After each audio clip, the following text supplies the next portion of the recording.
कहानी मेरी ज़ुबानी श्रृंखला की दूसरी कहानी कोसी का घटमार लेकर उपस्थित हुआ हूँ। यह कहानी हिंदी साहित्य के नामचीन लेखक शेखर जोशी ने लिखी है। उम्मीद है यह प्रेम कहानी आप सभी को बहुत पसंद आएगी। अभी खप्पर में 1/4 से भी अधिक गेहूं शेष था। खप्पर में हाथ डालकर उसने व्यर्थ ही उल्टा पलटा और चक्की के पाटों के वृत्त में फैले हुए आटे को झाड़कर एक ढेर बना दिया। बाहर आते आते उसने फिर एक बार और खप्पर में झांक कर देखा, जैसे यह जानने के लिए कि इतनी देर में कितनी पिसाई हो चुकी है। परंतु अंदर की मिकदार में कोई विशेष अंतर नहीं आया था। खस खस की ध्वनि के साथ अत्यंत धीमी गति से ऊपर का पार्ट चल रहा था। घट का प्रवेश द्वार बहुत कम ऊंचा था। खूब नीचे तक झुककर वह बाहर निकला। सर के बालों और बाहों पर आटे की एक हल्की सफेद परत बैठ गई थी। खंबे का सहारा लेकर वह बुदबुदाया, जा साला, सुबह से अब तक 10 पसेरी भी नहीं हुआ। सूरज कहां का कहां चला गया है। कैसी अनहोनी बात अनहोनी तो है ही। जेठ बीत रहा है, आकाश में कहीं बादलों का नामो निशान ही नहीं। अन्य वर्षों में अब तक लोगों की धान रोपाई पूरी हो जाती थी, पर इस साल नदी नाले सब सूखे पड़े हैं। खेतों की सिंचाई तो दरकिनार, बीज की क्यारियां सूखी जा रही हैं।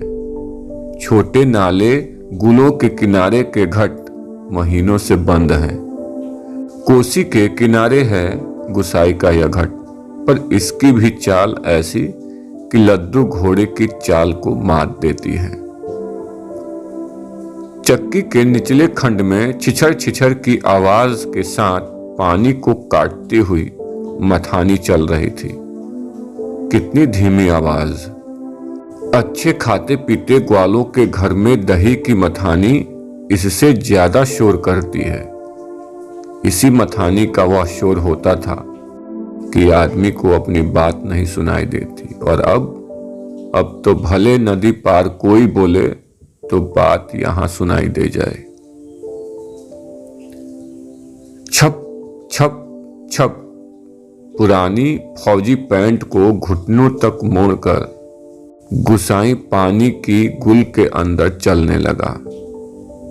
कहीं कोई सुराख निकास हो तो बंद कर दे, एक बूंद पानी भी बाहर न जाए। बूंद बूंद की कीमत है इन दिनों। प्रायः आधा फलांग चलकर वह बांध पर पहुंचा। नदी की पूरी चौड़ाई को घेरकर पानी का बहाव घट की गुल की ओर मोड़ दिया गया था। किनारे की मिट्टी घास लेकर उसने बांध में 1-2 स्थान पर निकास बंद किया और फिर गुल के किनारे किनारे चलकर घट पर आ गया। अंदर जाकर उसने फिर पाटों के वृत्त में फैले हुए आटे को बुहार कर ढेरी में मिला दिया। खप्पर में अभी थोड़ा बहुत गेहूं शेष था। वह उठकर बाहर आया। दूर रास्ते पर एक आदमी सर पर पिसान रखे उसकी ओर जा रहा था। गुसाई ने उसकी सुविधा का ख्याल कर वहीं से आवाज दे दी, हैं हो, यहां लंबर देर में आएगा। 2 दिन का पिसान अभी जमा है। ऊपर उमेद सिंह के घट में देख लो। उस व्यक्ति ने मुड़ने से पहले एक बार और प्रयत्न किया। खूब ऊंचे स्वर में पुकार कर वह बोला, जरूरी है जी, पहले हमारा लंबर नहीं लगा दोगे? गुसाई होठों ही होठों में मुस्कुराया। साला कैसे चीखता है, जैसे घट की आवाज इतनी हो कि मैं सुन न सकूं। कुछ कम ऊंची आवाज में उसने हाथ हिलाकर उत्तर दे दिया, यहां जरूरी का भी बाप रखा है जी, तुम ऊपर चले जाओ। वह आदमी लौट गया। मिहल की छांव में बैठकर गुसाई ने लकड़ी के जलते हुए कुंडे को खोदकर चीलम सुलगाई और गुड़ गुड़ करता धुआं उड़ाता रहा। खसर खसर चक्की का पार्ट चल रहा था। किटकिट किटकिट खप्पर से दाने गिराने वाली चिड़िया पाट पर टकरा रही थी। छिछर छिछर की आवाज के साथ मथानी पानी को काट रही थी और कहीं कोई आवाज नहीं। कोसी के बहाव में भी कोई ध्वनि नहीं। रेती पाथरों के बीच में टखने टखने पत्थर भी अपना सर उठाए आकाश को निहार रहे थे। दोपहरी ढलने पर भी इतनी तेज धूप, कहीं चिड़ैया भी नहीं बोलती, किसी प्राणी का प्रिय अप्रिय स्वर नहीं।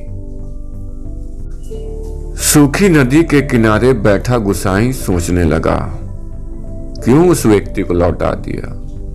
लौट तो वह जाता ही घट के अंदर टच पड़े पिसान के थैलों को देखकर 2-4 क्षण की बातचीत का आसरा ही होता। कभी कभी गुसाई को यह अकेलापन काटने लगता है। सूखी नदी के किनारे का यह अकेलापन नहीं, जिंदगी भर साथ देने के लिए जो अकेलापन उसके द्वार पर धरना देकर बैठ गया है, वही जिसे अपना कह सके ऐसे किसी प्राणी का स्वर उसके लिए नहीं, पालतू कुत्ते बिल्ली का स्वर भी नहीं।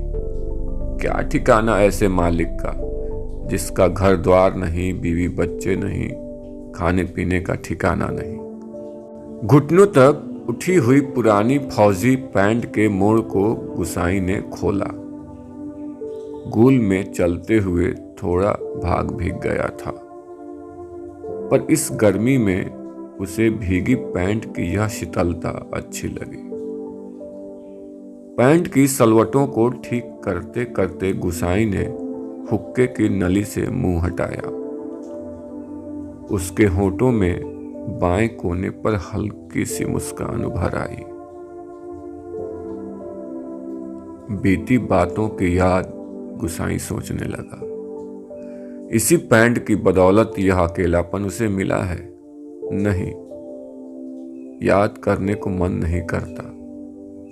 पुरानी, बहुत पुरानी बातें वह भूल गया है, पर हवलदार साहब की पैंट की बात उसे नहीं भूलती। ऐसी ही फौजी पैंट पहनकर हवलदार धर्म सिंह आया था। लॉन्ड्री की धुली नोकदार क्रीज वाली पैंट। वैसी ही पैंट पहनने की महत्वाकांक्षा लेकर गुसाई फौज में गया था, पर फौज से लौटा तो पैंट के साथ साथ जिंदगी का अकेलापन भी उसके साथ आ गया। पैंट के साथ और भी कितनी स्मृतियां संबद्ध हैं। उस बार की छुट्टियों की बात, कौन महीना, हाँ बैसाख ही था। सर पर क्रॉस खुखरी के क्रेस्ट वाली काली किश्तीनुमा टोपी को तिरछा रखकर फौजी वर्दी में वह पहली बार एनुअल लीव पर घर आया तो चीरवन की आग की तरह खबर इधर उधर फैल गई थी। बच्चे बूढ़े सभी उससे मिलने आए थे। चाचा का गोठ एकदम भर गया था ठसाठस। बिस्तर की नई एकदम साफ जगमग लाल नीली धारियों वाली दरी आंगन में बिछानी पड़ी थी लोगों को बिठाने के लिए। खूब याद है आंगन का गोबर दरी में लग गया था। बच्चे बूढ़े सभी आए थे। सिर्फ चना गुड़ या हल्दानी के तंबाकू का लोभ ही नहीं था। कल के शर्मीले गुसाई को इस नए रूप में देखने का कौतूहल भी था, पर गुसाई की आंखें उस भीड़ में जिसे खोज रही थी वह वहां नहीं थी।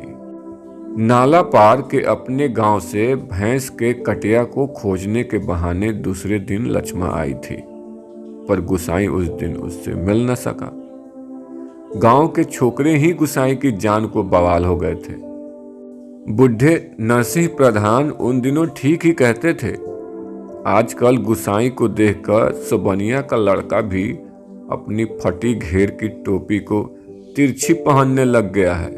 दिन रात बिल्ली के बच्चों की तरह छोकरे उसके पीछे लगे रहते थे, सिगरेट बीड़ी या गपशप के लोभ में। एक दिन बड़ी मुश्किल से मौका मिला था उसे। लक्ष्मा को बात पतेल के लिए जंगल जाते देखकर वह छोकरों से काकड़ के शिकार का बहाना बनाकर अकेले जंगल को चल दिया था।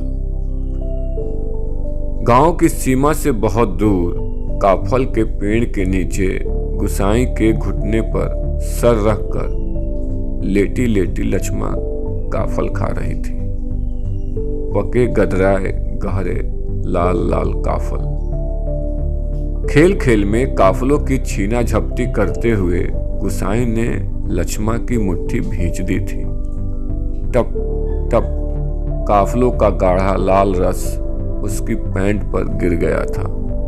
लक्ष्मा ने कहा था, इसे यहीं रख जाना, मेरी पूरी बाह की कुर्ती इसमें से निकल आएगी। वह खिलखिलाकर अपनी बात पर स्वयं ही हंस दी थी।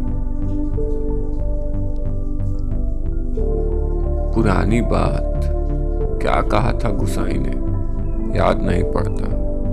तेरे लिए मखमल की कुर्ती ला दूंगा मेरी सुआ, या कुछ ऐसा ही। पर लक्ष्मा को मखमल की कुर्ती किसने पहनाई होगी? पहाड़ी पार के रमुआ ने, जो तूरी निशान लेकर उसे ब्याहने आया था, जिसके आगे पीछे भाई बहन नहीं, माई बाप नहीं, परदेश में बंदूक की नोक पर जान रखने वाले को छोकरी कैसे दे दे हम? लक्ष्मा के बाप ने कहा था। उसका मन जानने के लिए गुसाई ने टेढ़े तिरछे बात चलवाई थी। उसी साल मंगसेर की एक ठंडी उदास शाम को गुसाई की यूनिट के सिपाही किशन सिंह ने क्वार्टर मास्टर स्टोर के सामने खड़े खड़े उससे कहा था, हमारे गांव के राम सिंह ने जिद की तभी छुट्टियां बढ़ानी पड़ी। उस साल उसकी शादी थी। खूब अच्छी औरत मिली है यार, शक्ल सूरत भी खूब है, एकदम पटाखा, बड़ी हंसमुख है। तुमने तो देखा ही होगा, तुम्हारे गांव के नजदीक की ही है। लक्ष्मा कुछ ऐसा ही नाम है। गुसाई को याद नहीं पड़ता कौन सा बहाना बनाकर वह किशन सिंह के पास से चला आया था। रमडे थे उस दिन। हमेशा आधा पैग लेने वाला गुसाई उस दिन पेशी करवाई थी मलेरिया प्रिकॉशन न करने के अपराध में। सोचते सोचते गुसाई बुदबुदाया, साल एडजुटेंट। गुसाई सोचने लगा, उस साल छुट्टियों में घर से विदा होने से एक दिन पहले वह मौका निकालकर लक्ष्मा से मिला था। गंगना थज्जियों की कसम, जैसा तुम कहोगे मैं वैसा ही करूंगी। आंखों में आंसू भरकर लक्ष्मा ने कहा था। वर्षों से वह सोचता आया है, कभी लक्ष्मा से भेंट होगी तो वह अवश्य कहेगा कि वह गंगनाथ का जागर लगाकर प्रायश्चित जरूर कर ले। देवी देवताओं की झूठी कस्में खाकर उन्हें नाराज करने से क्या लाभ? जिस पर भी गंगनाथ का कोप हुआ वह कभी फल फूल नहीं पाया। पर लक्ष्मा से कब भेंट होगी यह वह नहीं जानता।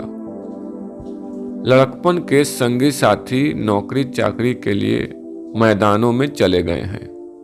गांव की ओर जाने का उसका मन नहीं होता। लक्ष्मा के बारे में किसी से पूछना उसे अच्छा नहीं लगता। जितने दिन नौकरी रही वो पलटकर अपने गांव नहीं आया। एक स्टेशन से दूसरे स्टेशन का वॉलंटियरी ट्रांसफर लेने वालों की लिस्ट में नायक गुसाई सिंह का नाम ऊपर आता रहा, लगातार 15 साल तक। पिछले बैसाख में ही वह गांव लौटा। 15 साल बाद रिजर्व में आने पर काले बालों को लेकर गया था, खिचड़ी बाल लेकर लौटा। लक्ष्मा का हट उसे अकेला बना गया। आज इस अकेलेपन में कोई होता जिसे गुसाई अपने जिंदगी की किताब पढ़कर सुनाता। शब्द शब्द, अक्षर अक्षर, कितना देखा, कितना सुना और कितना अनुभव किया है उसने। पर नदी किनारे यह तपती रेत, पंचक्की की खटर पटर और मिहल की छाया में ठंडी चिलम को निष्प्रयोजन गुड़गुड़ाता गुसाई, और चारों ओर अन्य कोई नहीं, एकदम निर्जन, निस्तब्ध, सुनसान। एकाएक गुसाई का ध्यान टूटा। सामने पहाड़ी के बीच की पगडंडी से सर पर बोझा लिए एक नारी आकृति उसी ओर चली आ रही थी। गुसाई ने सोचा वहीं से आवाज देकर उसे लौटा दे। कोसी के चिकने काई लगे पत्थरों पर कठिनाई से चलकर उसे वहां तक आकर केवल निराश लौट जाने को क्यों वह बाध्य करे।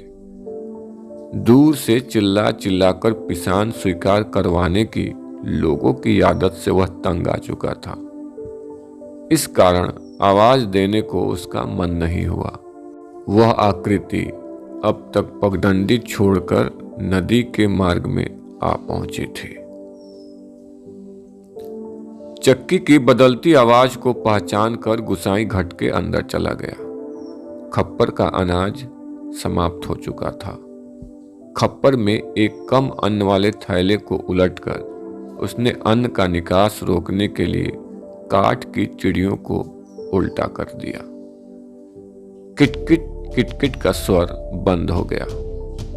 वह जल्दी जल्दी आटे को थैले में भरने लगा। घट के अंदर मथानी की छिछर छिछर की आवाज भी अपेक्षाकृत कम सुनाई दे रही थी। केवल चक्की के ऊपर वाले पाट की घिसटती हुई घरघराहट का हल्का धीमा संगीत चल रहा था। तभी गुसाई ने सुना अपनी पीठ के पीछे घट के द्वार पर इस संगीत से भी मधुर एक नारी का कंठस्वर। कब बारी आएगी जी, रात की रोटी के लिए भी घर में आटा नहीं है। पिसान के लिए गुसाई की तरफ आती हुई स्त्री क्या लक्षणा थी या कोई दूसरी औरत? क्या इस स्त्री के आने से गुसाई की जिंदगी बदलेगी और उसका अकेलापन दूर होगा, या फिर लक्षणा वापस आएगी या वापस आकर चली जाएगी? लक्ष्मा के साथ क्या हुआ? इन सभी सवालों का जवाब पाने के लिए कहानी का अगला भाग देखें।